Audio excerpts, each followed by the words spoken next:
Olá, turma, tudo bem com vocês? Tudo certo? Olha, esse vídeo que eu vou apresentar a vocês, na verdade é uma palestra, né, que eu tive a oportunidade de ministrar para o pessoal da Purina Proplan, tá? Quero até agradecer o convite.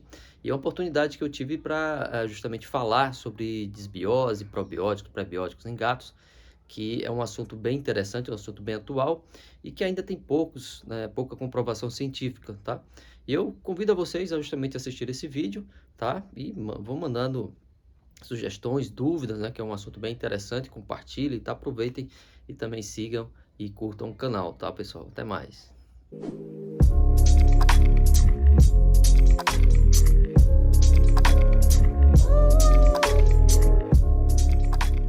Então, o assunto que eu escolhi, turma, é desbiose, probióticos e prebióticos, isso em gatos, né? Eu vou tentar mostrar para vocês o que as evidências, né, nos mostram, né, o que realmente está comprovado, tá? Eu já adianto para vocês, não é muita coisa, e na verdade tem muito mais perguntas, e eu, assim, eu vejo com o olho muito mais afiado em relação ao quanto que a gente tem para estudar, né, quanto que tem de campo para pesquisa, né, nessa área tão fascinante, que é a gastroenterologia e gatos, e aí também, né, já falando para vocês em relação à desbiose, né? Então,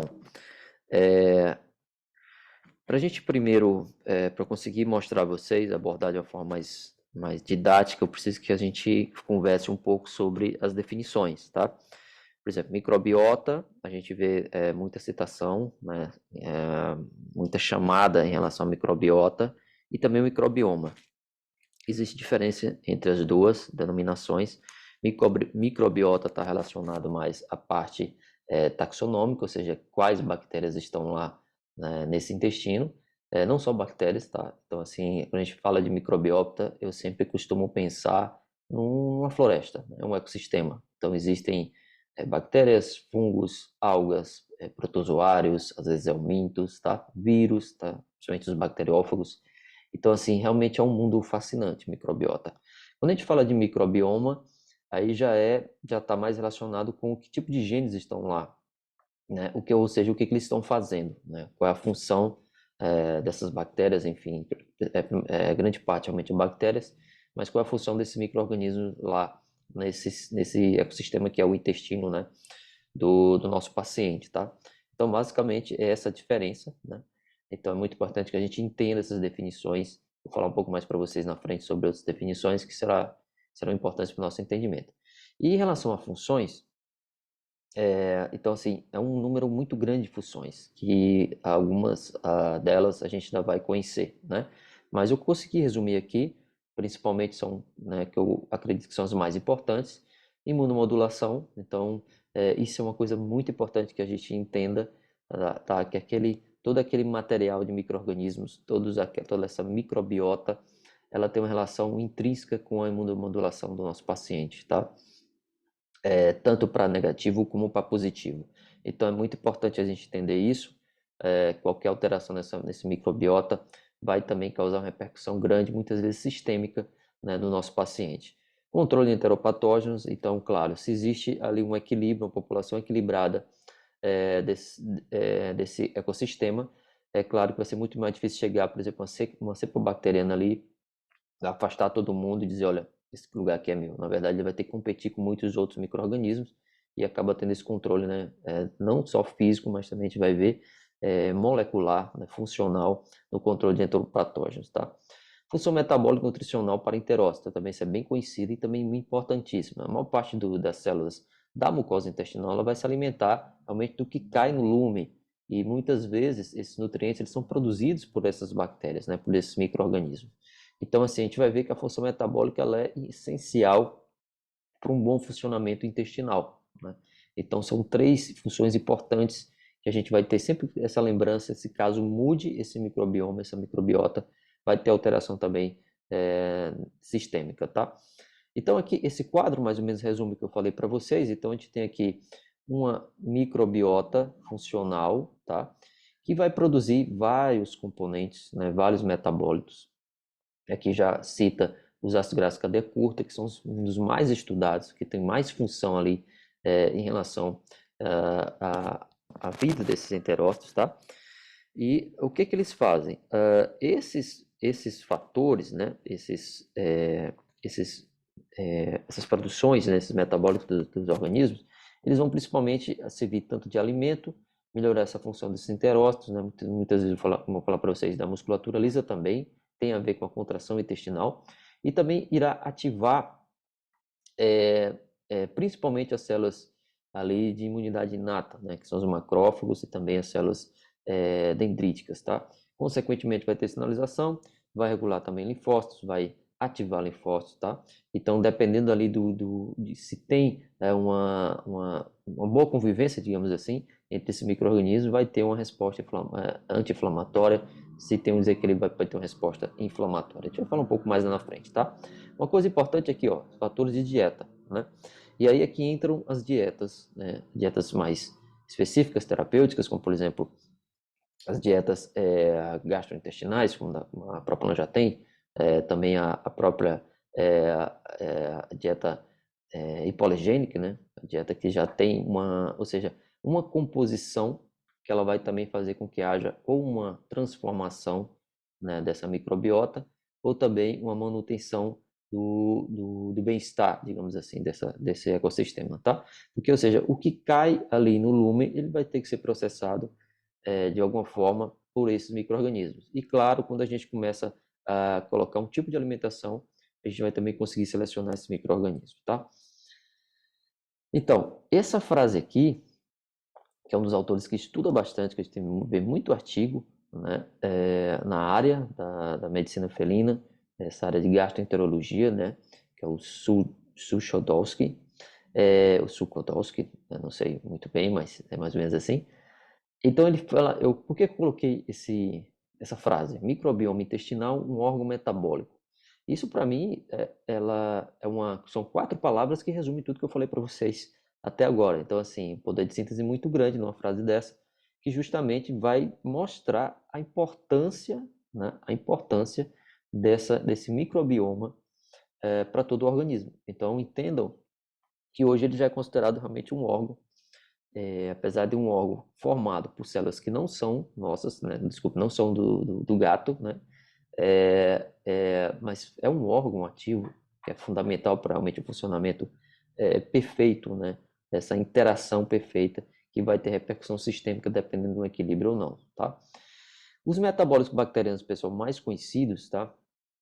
Que eu vou falar para vocês, eles advêm, como eu falei para vocês, muitas vezes de material que chega lá no intestino que não foi metabolizado pelo hospedeiro, né, pelo gato no caso, e aí vai sobrar, né, principalmente a celulose, né, um exemplo, e vai sobrar justamente para esses micro-organismos lá do microbioma, da microbiota, para realmente utilizar como fonte de energia, e o subproduto, ou seja, o catabólico, ele vai ser utilizado com grande importância para essas células intestinais.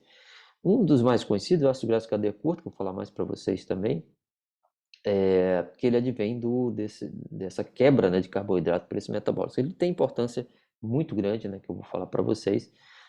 Por exemplo, os 3 mais conhecidos, acetato, propionato e butirato, então eles vão fazer muita parte da nutrição, né, desses enterócitos. Então eles são absorvidos justamente pelos enterócitos, tá? E vão agir também tanto na mucosa, como também dentro dessa célula. Então, serve como fonte de energia, modula a motilidade e permeabilidade. Então, vou mostrar para vocês um artigo que evidenciou que esses ácidos graxos são importantes, né, no funcionamento muscular do intestino. Então, teve trabalho com gatos constipados, vou mostrar para vocês. E, olha aqui, diminui citocinas pró-inflamatórias. Então, eles são muito importantes para controlar, né, por exemplo, enteropatia crônicas ou faz parte do tratamento para enteropatia crônica, né? Então, assim, eles são transformados através dos carboidratos, acetato, propionato, butirato. Isso, claro, depende da cepa de bactéria, né? Vai ter uma proporção maior, mas eles têm essas importantes funções, né, nos enterócitos. Outro exemplo, metabolização do triptofano, formação do indol, que também ele vai diminuir essa resposta inflamatória, tá? Tem alguns trabalhos também que mostram isso. E os ácidos biliares secundários, tá? O que acontece? Existem os ácidos biliares primários, são produzidos, né, fígado, vai vesícula biliar, colédoco, enfim, adentra o intestino delgado, lá vai ter a função da bile, né? E também esses ácidos biliares, eles vão ter uma função posterior. A maior parte dos ácidos biliares primários, eles são reabsorvidos no íleo, e outra parte, mais ou menos 5 a 10%, eles vão direto para o intestino grosso. E aí no intestino grosso é que vai acontecer justamente essa parte da história que eu vou contar para vocês. Eles serão convertidos justamente em ácidos biliares secundários, né, por bactérias importantes, que também vou citá-las, certo? Que até é uma espécie de clostridium. Eles vão transformar em ácido deoxicólico e litocólico, né, que são os principais exemplos. E o que acontece? Esses ácidos, pessoal, secundários, eles são fundamentais, principalmente para diminuir a resposta inflamatória. Eles fazem também uma proteção ali da mucosa intestinal, né? Também eles vão fazer uma função importante no metabolismo de colesterol e carboidratos, né? E também regular essa secreção de insulina. Então veja a importância que tem realmente essa ação desses ácidos graxos biliares secundários. Existem cepas de bactérias que são, digamos, especialistas em fazer essa conversão, e quando tem, por exemplo, uma diminuição dessas bactérias, vai ter uma diminuição, claro, dessa conversão. E aí as consequências, por exemplo, de desbiose podem ser maiores nesses pacientes, né? Já tenho também alguns trabalhos que eu vou mostrar para vocês que demonstraram isso. E aí também a gente imagina, levando um pouquinho mais aqui para a parte mais clínica, você imagina esses pacientes que têm obstrução biliar extra-hepática, então são aqueles gatos que praticamente não passam mais bile para o duodeno. Vocês imaginam o grau de complicação que esse paciente vai ter, né? O grau de desbiose também, consequentemente, né? Eu vou falar para vocês também. Esse quadro, pessoal, é de um livro, né, de gastroenterologia de gatos, de felinos, é um livro que saiu há pouco tempo, e justamente um quadro feito pelo Suchodolski, que vocês veem mais ou menos um resumo aqui do que eu falei para vocês, né? Ó, ácido graxo biliar primário, tá? Então, o Clostridium iranones, né? Então, esse aqui é um Clostridium que está sendo muito comentado, está sendo muito estudado justamente, que ele faz essa transformação dos ácidos graxos biliares, tá? Então, tem uma importância muito grande, até para diminuir também o crescimento das outras cepas de Clostridium, né? Então, é muito importante para controlar essa questão da desbiose, né? E aqui temos também aqui o carboidrato que eu falei para vocês, né? A Fecalibacterium, né, por fermentação, vai produzir os ácidos graxos de cadeia curta, tá? Também, ó, anti-inflamatório, uma função de barreira, regula a motilidade intestinal, tá? E também aqui uma fonte de energia. Triptofano aqui, ó, formação de indol, né? Tem uma ação em concentrações normais, ação anti-inflamatória, tá? Mantém ali a barreira intestinal, tá? Alguns, e aqui também falo, ó, quando tem uma concentração anormal, né? Uma concentração aumentada pode causar uma citotoxicidade celular, né? Desculpa, citotoxicidade das enterócitos. E também existe aqui, ó, como também essa metabolização da tirosina e fenilalanina pode transformar, ou seja, há um metabólico chamado de pecresol, que também eles estudam junto com esse doxil, né, sulfato, que é considerada hoje uma toxina urêmica. Então, assim, está relacionado com os doentes renais crônicos, tá? Então, o pecresol, né, que advém principalmente da metabolização da tirosina, né, por essas bactérias, ela é uma importante, hoje em dia é considerada uma importante toxina urêmica, ou seja, então, a importância também da microbiota no paciente renal. Então, também já é digamos, uma evidência muito comentada hoje em dia, tá? Que a gente também vai escutar falar bastante, tá? E aí, em relação aos fatores que podem influenciar em gatos saudáveis, né, os trabalhos eles já mostraram que tem relação com idade, gênero e status reprodutivo, ou seja, é diferente ao microbioma de um filhote, microbiota de um filhote para um gato idoso, por exemplo, né, machos, fêmeas, castrados ou não, tá? Tipo de dieta, então, claro, se você manter um paciente com a dieta tal, úmida, por exemplo, dieta seca, tá? Vai ter diferença também em relação à composição. Fonte de energia, então uma ração mais à base de carboidratos, né? Ou proteína, o tipo de proteína, vegetal, animal, então tem relação. Composição de fibras, isso também é muito evidenciado, tá? Então, existe diferença, como também nos seres humanos, né? Dependendo da fonte alimentar, idade, enfim. Só que hoje em dia, por exemplo, os trabalhos eles não mostram o quanto que tem de importância clínica essa diferença, tá? Estou falando de gatos saudáveis, né? Então, quanto de importância que teria, né, é, clinicamente, né? Então, é saudável, pessoal, é com U, tá? Então, assim, perdão aí. É, então, isso já foi bem demonstrado que tem a diferença, mas a gente não sabe clinicamente qual o grau realmente de importância, tá? Em relação a animais saudáveis. E aí, quando eu falo de vocês de desbiose, então, o que seria desbiose, turma? Desbiose é uma alteração na diversidade, composição ou função, tá? Ou seja, metabólitos do microbioma. Então, assim, qualquer alteração, tanto no tipo de bactérias, né? Ou seja, na composição, na diversidade, ou seja, um pouco mais disso, um pouco mais daquilo, né? Ou também na própria produção, ou seja, às vezes não tem tanta diferença, né? Tanta diversidade. Na verdade, a gente sabe que quanto menor a diversidade é pior, né? É, não tem tanta diferença na diversidade de composição, tá? Mas tem realmente ali uma função alterada, ou seja, a produção de metabólitos realmente está alterada, tá? Então, essa imagem aqui é uma imagem de um intestino normal, de uma barreira intestinal intacta, né? Então, a gente percebe, existe um espaço aqui, que digamos que é um pouco menos habitado, né? Que justamente aqui é próximo da mucosa, ou seja, a formação de um muco, e aí que vai servir como uma barreira física, né? Isso também é mantido não só pela produção ali dos enterócitos, né?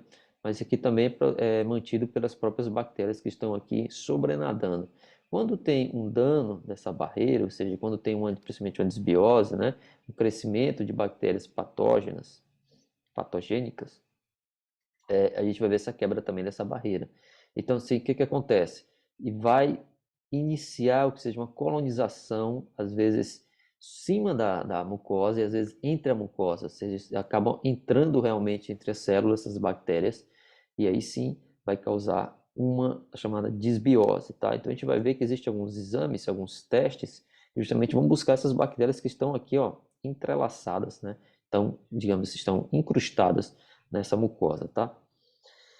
Então, falamos da definição, né? Falamos das consequências, e aí como é que a gente pode ter a certeza que esse paciente tem ou não desbiose, tá? Então existem é, alguns métodos de avaliação, né? Vocês vão ver que nem todos a gente vai conseguir utilizar na clínica, mas existem eles especialmente em termos de pesquisa, mas também a gente pode ser que, claro, mais cedo ou mais tarde vai chegar para a gente, para os clínicos. Eu não coloquei aqui no slide, mas se eu, pelo menos na clínica, né, o que a gente faz mais em relação à desbiose? Claro, toda a sintomatologia, enteropatia crônica, né, todos aqueles sinais clínicos, mas se a gente pode dosar, por exemplo, a cobalamina e o folato, né? Então, assim, geralmente, quando a cobalamina está baixa e o folato está aumentado, a gente pode suspeitar realmente uma desbiose, mas a gente sabe que nem todos os casos de cobalamina baixa é desbiose. Por exemplo, a cobalamina baixa pode ser devido a uma pancreatopatia, né, uma diminuição da absorção ali intestinal, enfim, mas é o que a gente trabalha pelo menos de uma forma mais diária, de uma forma mais de rotina, né, dosar cobalamina nos pacientes que têm enteropatia crônica.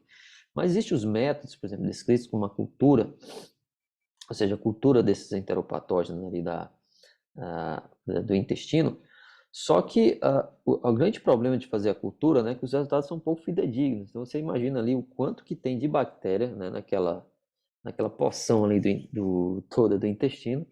E muitas vezes o que vai crescer ali, se a gente pedir uma cultura, muitas vezes o que vai crescer não vai estar nada fidedigno com o que está acontecendo nesse paciente, né?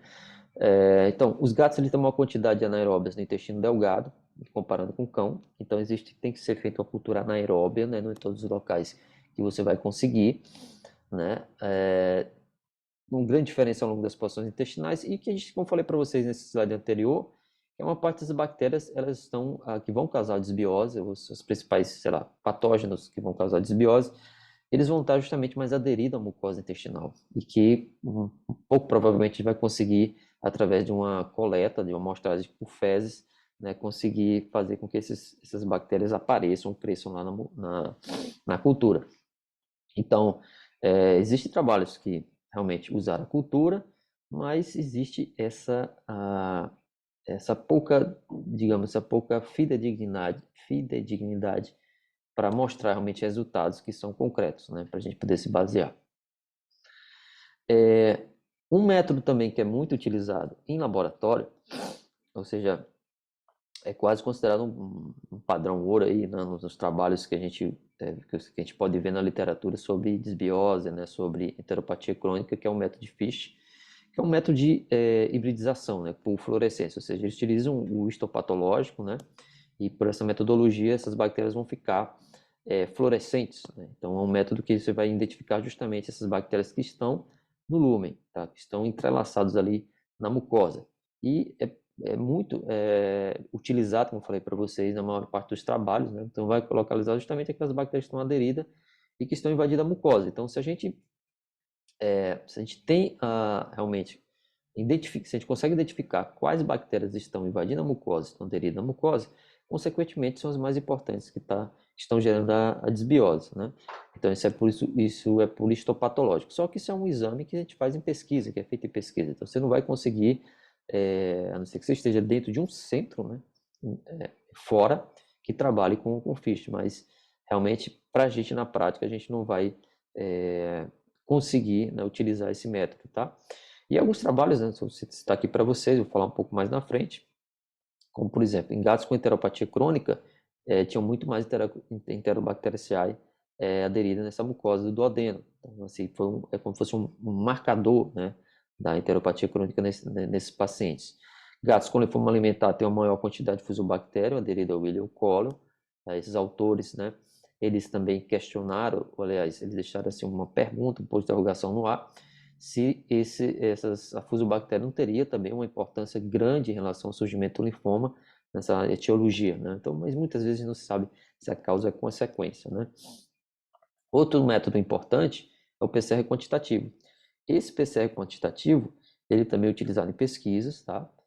E foi o que gerou o chamado índice de desbiose. Então, o índice de desbiose até o ano passado só existia em cão. Esse ano, eu acho que aliás, eu acho que em março, saiu esse artigo, né, da Sina Marcílio e do próprio Sukodowski. Sina Marcílio também assim, um monstro, né, assim, na pesquisa aí de gastroenterologia em gatos. E eles justamente criaram esse índice de desbiose que antigamente só tinha em cães, né? Que é muito importante. Então, eu vou explicar para vocês direitinho o que é o índice de desbiose, mas justamente você faz uma marcação, você vai dizer se esse paciente tem desbiose ou não, um número final, né, de acordo com as cepas encontradas aí pelo PCR, né, desse material dessas fezes, tá? E aí, uma limitação que tem se falado da técnica, né, o próprio autor fala nesse artigo, que é que não permite a avaliação dessas bactérias também aderidas à mucosa, tá? Mas, aparentemente, isso não é limitante para se fazer, justamente para se criar esse índice de desbiose, tá? Então, esse é o resumo desse artigo, né? Saiu em janeiro de 2022. E o que foi que eles perceberam? As principais bactérias, né? Bacterióides, Bifidobacterium, Clostridium irianoides, né? Aquele que faz a conversão para aspilhar secundário, Fecalibacterium, né? O Turicibacter. Então, eles estão diminuídos nesses pacientes, né, que tinham enteropatia crônica, tá? Os pacientes que estavam comparando com pacientes que estavam normais, né? Então, eles fizeram esses grupos, né, gatos que tinham enteropatia crônica e 80 gatos que eram normais, e o que eles perceberam que a Escherichia e o Streptococcus estavam muito aumentados, né, nesses pacientes que tinham um índice grande, né, esse índice que eu vou mostrar para vocês, o índice de desbiose, tá? Então eles conseguiram, ou seja, eles criaram, digamos, uma identidade para a desbiose, né, no gato. Então tem essa cepa de bactérias que estão mais aumentadas e tem uma cepa de bactérias que estão diminuídas. Então eles conseguiram fazer essa marcação, digamos assim, para determinar o índice de desbiose. E aí, aqui é uma figura do próprio artigo, tá? Então, percebam, deixa eu só tirar um pouquinho aqui do meu... Vou dar um pouquinho aqui, ó. Então, perceba o seguinte, aqui eles compararam com sinais clínicos, né, de enteropatia crônica. Então, pacientes que tinham diarreia e vômito, né, esse índice mais do que 2, deixa eu ver, não vou mostrar para vocês a tabela, mas o 0 seria o normal, né, acima de 0 seria desbiose, então paciente com vômito e diarreia, paciente só com diarreia, paciente só com vômito, veja, sinal clínico vômito também a gente sabe que é muito importante, né? E alguns pacientes nem tinham vômito nem diarreia, só anorexia e perda de peso, letargia, enfim, sinais clínicos mais inespecíficos, mas tinham também já um índice de desbiose muito importante.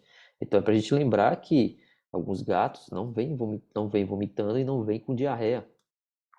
Alguns pacientes com desbiose eles chegam realmente sem ser só apático, só letárgico, tá? Já pode ser um sinal clínico importante, tá? E aqui, esse quadro, né? Esse quadro eu retirei do site da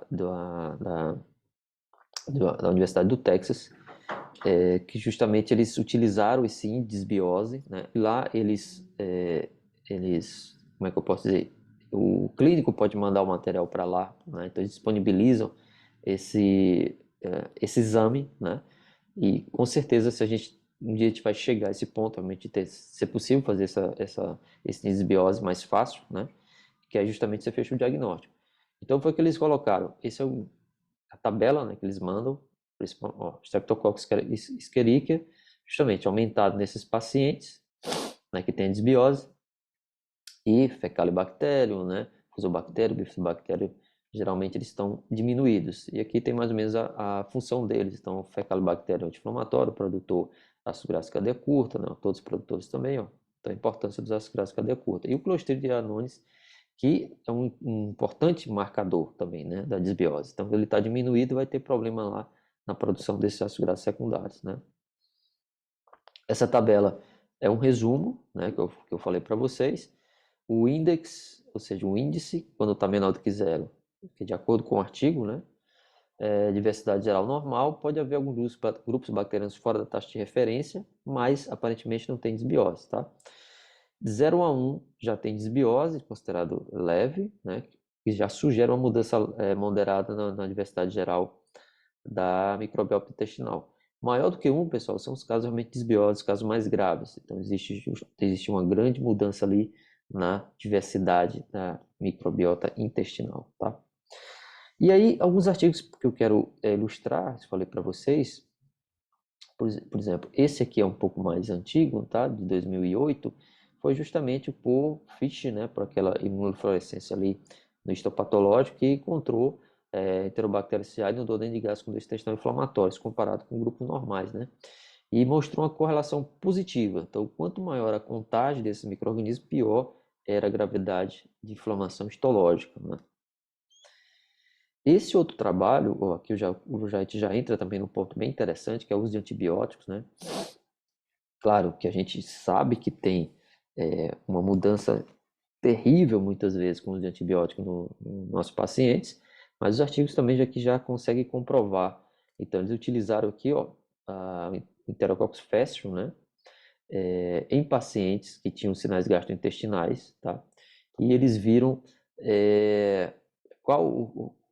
o que altera, né? O uso do probiótico Enterococcus faecium no microbioma de pacientes que foram administrados amoxicilina com ácido clavulânico, tá? 7 dias de amoxicilina com ácido clavulânico. E aí provocou grandes mudanças no microbioma, independente do uso de probiótico, tá? Então esse artigo ele utilizou o probiótico durante o tratamento, tá? E aí aparentemente não houve, digamos, mudança nenhuma, não houve um efeito protetor do probiótico. Então, assim, é aquela questão, né, de se utilizar probiótico junto com antibiótico, tá? Então, a gente vê que o efeito é basicamente nulo desse probiótico, tá? E justamente aqui, o que eles mostraram, né? Esse gráfico aqui também é do artigo. Então, eles compararam 60 animais saudáveis, 60 animais com enteropatia, tá? E todos utilizaram 7 dias e também gatos saudáveis, tá? Que utilizaram amoxicilina com ácido clavulânico. Então, vamos aqui já para o gráfico, tá? Aqui são animais saudáveis, enteropatia crônica e com ácido clavulânico. Então, Fecalibacterium, ó, baixou um pouco aqui os pacientes que utilizavam o antibiótico, né? Amoxicilina com ácido clavulânico, e veja o quanto aqui no paciente que tem enteropatia crônica também já está é menor comparado com animais saudáveis.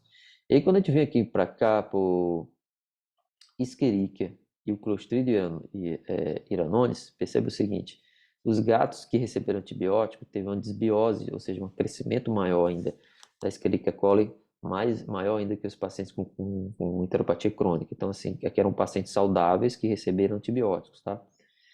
Também aqui no Clostridium iranones, ó, saudáveis que receberam antibióticos. Então, praticamente quase que igualou os pacientes que tinham enteropatia crônica. Então, assim, já aquela velha discussão, velha, que é nova, que já está se tornando velha, mas que se continua a discutir, né, o quanto que a gente muda a vida de um paciente que prescrevendo antibiótico. Tá? Então percebam o quanto que a gente consegue mudar sistemicamente o paciente por receber antibiótico. Então, assim, toda a prescrição de antibiótico tem que ser muito bem avaliada. Tá? Então, Escherichia e Clostridium foi o que mais mudaram nesses pacientes, tá? Esse outro artigo, pessoal, 2018, tá? O que que acontece? Ó, Sukodolski, né? Ele de novo aí. Então, eles trabalham com clindamicina, né? 21 dias de clindamicina desses pacientes, tá? E aí eles foram ver o que aconteceu a longo prazo e a curto prazo em relação a sinais clínicos, né? O microbioma e o metaboloma, tá? Desses pacientes, né? Isso comparado com pacientes também normais, tá? E, claro, que receberam as 21 dias de clindamicina. E eles utilizaram o chamado simbiótico, né? O simbiótico que vou mostrar para vocês mais na frente, mas o simbiótico é como se fosse um preparado tanto de probiótico como prebiótico, tá? 21 dias de clindamicina com probiótico ou placebo, houve grandes alterações no microbioma e no metaboloma que só melhoraram com 2 anos, né? Então imagine o seguinte, você faz um antibiótico 21 dias de clindamicina no paciente, todos eles tiveram grandes alterações no microbioma em relação à diversidade de composição e também na produção, né, dessas bactérias, né, que são os pós-bióticos, eu vou falar para vocês ainda, ou seja, o metaboloma, e que só mudaram com 2 anos depois, e só melhoraram com 2 anos. Então olha a consequência de 21 dias de clindamicina no paciente. Então, turma, sempre lembrar, antes de prescrever antibiótico, realmente, avalie o paciente se realmente tem necessidade de antibiótico, porque você está mudando em 2 anos, né, nesse caso de clindamicina, o que está acontecendo sistemicamente nesse paciente, tá? O uso do omeprazol, que já está comprovado em cão, comprovado também em gato, desculpa, em seres humanos, né, que eles podem mudar essa comunidade de microbioma, isso apesar de ter sido só em 6 gatos, né, mas eles perceberam sim, que alguma proporção diminuída ali de algumas cepas, tá, principalmente o aumento de Streptococcus lactobacillus e Clostridium difficile, apesar de ter sido transitório, ou seja, enquanto estava tomando omeprazol, tinha mudança, aparentemente quando parou o omeprazol voltou ao normal rapidamente, mas eles demonstraram de qualquer forma alguma alteração, né? Em gatos diabéticos, olha que interessante, ó, tá? Eles receberam, eles perceberam, né, que tinha uma diminuição nessa diversidade microbiana, que tinha também uma diminuição da produção do butirato. Então, gatos diabéticos têm uma diversidade microbiana intestinal diminuída e uma falta de gênero de bactérias produtoras de butirato. No butirato, ácido graxo de cadeia curta. Então, assim, também tem uma grande correlação, pelo menos aparentemente, né? Em seres humanos a gente já sabe que tem muitos trabalhos, mas em gatos sim, né? Tem uma correlação grande em relação a endocrinopatias e também microbiota dos pacientes. Então, eles viram níveis sérios de frutosamida correlacionados negativamente com a abundância dessa cepa, né, Prevotelaceae, e positivamente com a mudança de Enterobacteriaceae. Então, assim, quanto, né, que tem importância realmente essas bactérias intestinais também nas endocrinopatias. Esse é o trabalho, o que eles fizeram? Eles viram o efeito, né, principalmente da perda de peso, né, com a modulação na dieta com alto teor de fibra, tá?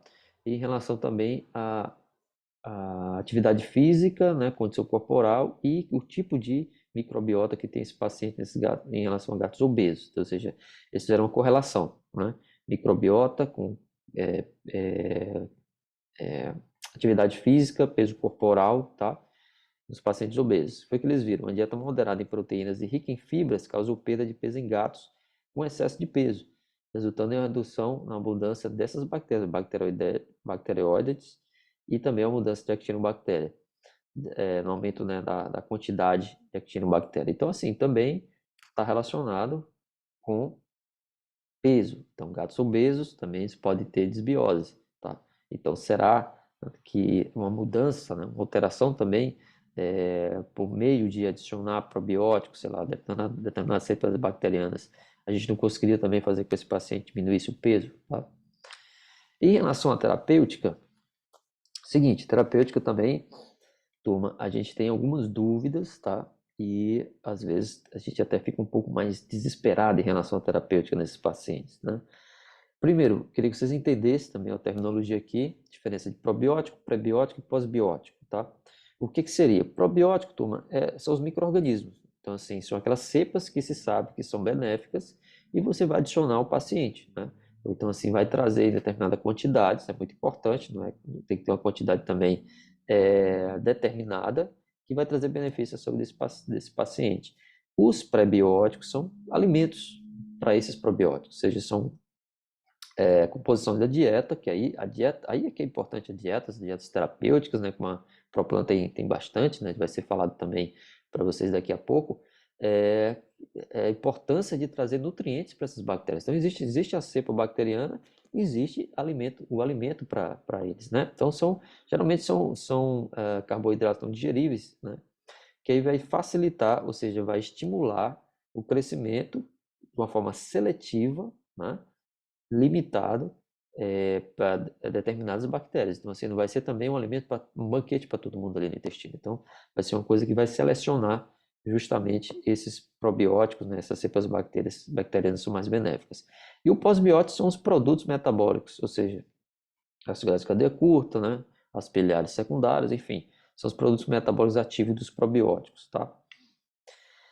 E qual o mecanismo de ação do probiótico? Então, existem várias possibilidades, mas já falei para vocês algumas: deslocamento de patógenos intestinais pela competição, produção de substâncias antimicrobianas, tá? Ácidos orgânicos, proteases, defensinas, potencializa a imunidade inata e defesa celular, matura linfócito T, ativa macrófago, né? Então esse quadro aqui ele vai mostrar tudo isso para vocês.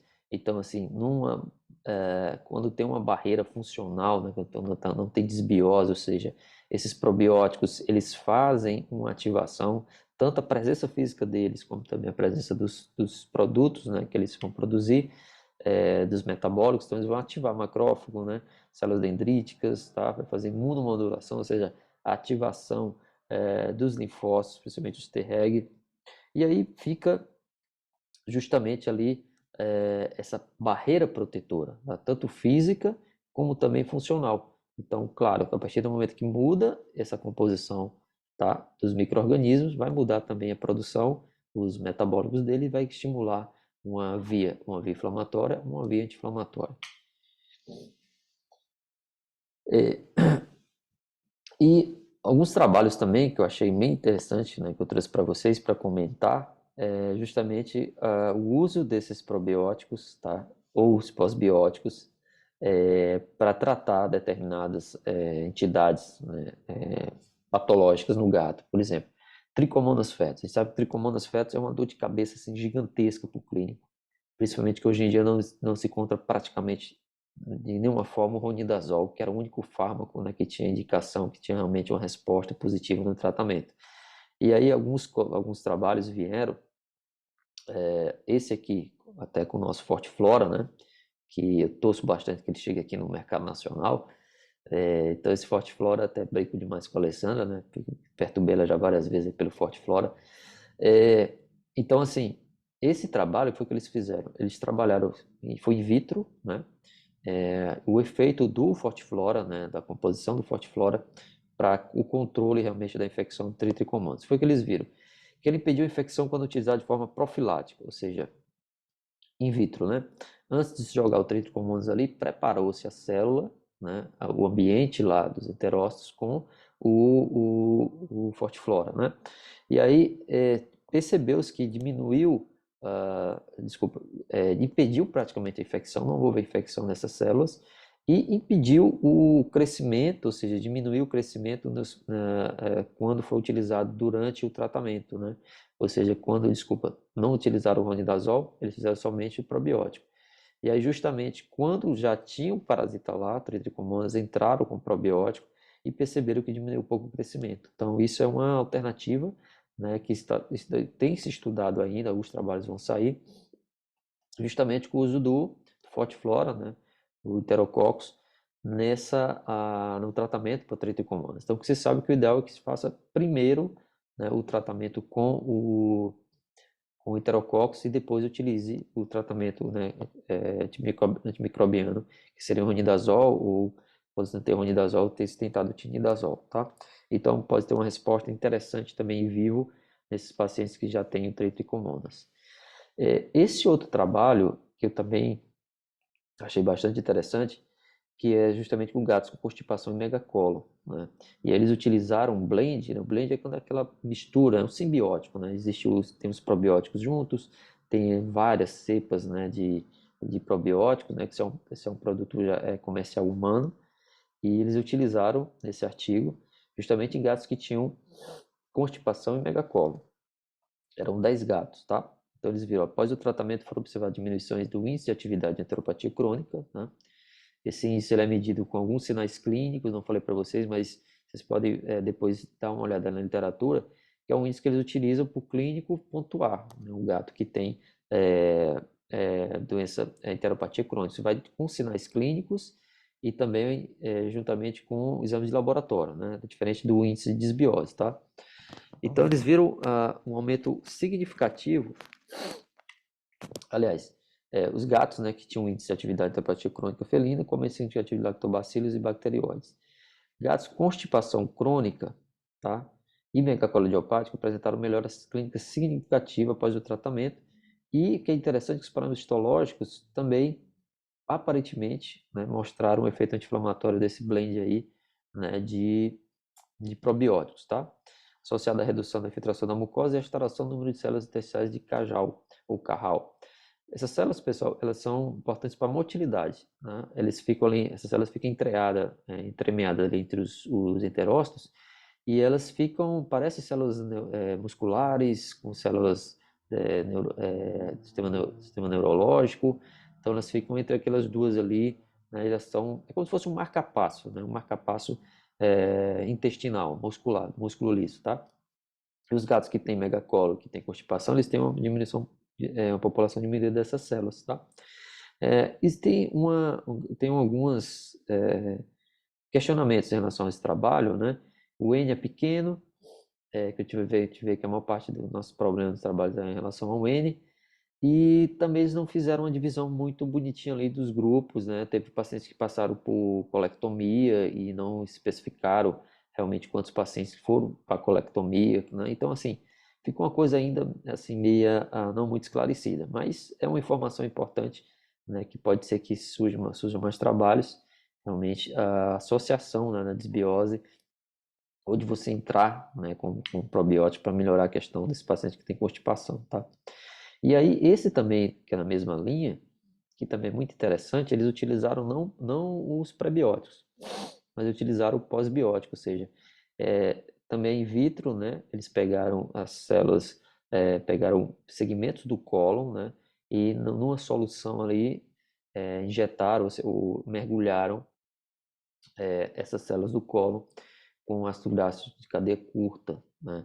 Foi que eles perceberam que teve um estímulo, né, de contração muscular, principalmente no longitudinal, em gatos filhotes e adultos, tá? Isso in vitro, pessoal. Então, mas também, sem dúvida, mostra a importância desse ácido graxo de cadeia curta e quem sabe, né, uma suplementação com esses ácidos também ajuda esse paciente que tem constipação, tá? Muito interessante. Aqui já é um estudo com a dieta rica em psílio, tá? Em gatos com constipação. Também houve a melhora, tá? Deixa eu ver aqui quantos gatos foram. Enfim, deixa eu ver. 66 gatos, né? 66 gatos. Pronto, enriqueceram com psílio e viram realmente a melhora na contratilidade intestinal, tá? O psyllium é uma fibra, né, que ela também é metabolizada, não é metabolizada pelo intestino do gato, e vai ser metabolizada principalmente por essas enterobacteriais, né? E essas bactérias vão transformar nas grades de cadeia curta também, tá? Então, também um trabalho importante aí para a gente ter esse conhecimento. E estamos terminando, pessoal. Eu acho que esse artigo aqui ele é muito importante também, apesar de ser 2011, mas o que eu vejo na grande dificuldade para a gente são as opções que temos no mercado, né? São poucas opções, digamos assim, e a gente poucos trabalhos, né, com essas cepas, né, com essas, digamos, esses blends que a gente tem no mercado. E aí esse trabalho que foi publicado no Canadá foi o que ele fez. Ele pegou, turma, se eu não me engano foram, deixa eu ver, pronto, 25 probióticos. Então eles pegaram os probióticos comerciais que tinham lá no mercado canadense e eles viram, olha, preocupação, tá? Só para acender ali a luz, né, de preocupação. Foram 25 produtos, né? 21, ou seja, 84%, eles tinham a lista dos micro-organismos ali, isso na bula, né? Só 21, ou seja, 84%. Então, 4 não tinham. Os números esperados de bactérias foram listados para 15, em 15, né, 15 produtos, tá? Então, 60% dos produtos tinham o número de bactérias ali bonitinho, que estava listado, né? Que conferiram, né, que realmente tinha lá, né, ou seja, eles comprovaram, né, só 60% dos produtos tinham uma lista de bactérias e que tinha comprovação quando eles fizeram o teste, né, ou seja, eles foi um teste de qualidade, na verdade, o artigo, né, o trabalho. Ou mais organismos foram digitados incorretamente nos rótulos, né, 32% aqui dos produtos, e apenas 4, ou seja, 27%, que tinham a alegação específica de organismos viáveis, atenderam ou excederam a alegação do rótulo, ou seja, acabei me enrolando um pouquinho aqui, mas daqui dos 84%, né, dos 21 produtos que tinham uma lista, só 4, tá, batia, ou seja, tinha a lista lá bonitinha da cepa de bactérias, e no resultado aqui do artigo, do trabalho deles, realmente bateram, né? Então, teve uma diferença grande, muito grande, digamos assim, da, da comprovação realmente da qualidade do produto, porque alguns nem tinham as cepas que estavam atestando ali na bula, né? Isso, mercado canadense. Então, assim, esse é que eu acho que é um dos maiores problemas que nós temos, e aqui eu já entro para finalizar as nossas conclusões. De novo, deixa eu tirar um pouquinho aqui. Das nossas conclusões, ou seja, falta estudo, né, e mais evidências, tá? Isso aí é claro, né? Mas o tempo pode quebrar essa barreira, tá? Primeiro, trabalhos com grupo controle pequeno, tem que ser aumentado. Diagnóstico das enfermidades tem que ser mais preciso, né? Alguns trabalhos mostraram que não se tinha certeza se o paciente tinha, ou não é que não tinha certeza, mas assim, se baseava algumas vezes em sinais clínicos, né, para dizer que o paciente tem enteropatia crônica, tá? N baixo, né? Já falei para vocês, dosagens diversas, então assim, não se sabe ainda uma dosagem ideal, né? Uma quantidade ideal, por exemplo, determinada cepa, então alguns trabalhos divergem muito em relação a isso. Uso de parâmetros observacionais, então alguns trabalhos, como também já citei, não se baseia em índice de desbiose, né? Então é mais a questão, se o paciente está, digamos, está defecando mais, se pacientes constipados, por exemplo, tem uma produção fecal maior, às vezes por sinais clínicos, então são parâmetros observacionais, né? Que muitas vezes é uma coisa subjetiva, né? Mas assim, aparentemente os blends têm melhores efeitos, né? Então, foi os trabalhos que mostraram melhores efeitos no gato, geralmente são trabalhos que são simbióticos, né? Que tem um probiótico e um prebiótico junto, tá? Então é isso, pessoal, agradeço demais, estou à disposição para dúvidas, questionamentos, tá?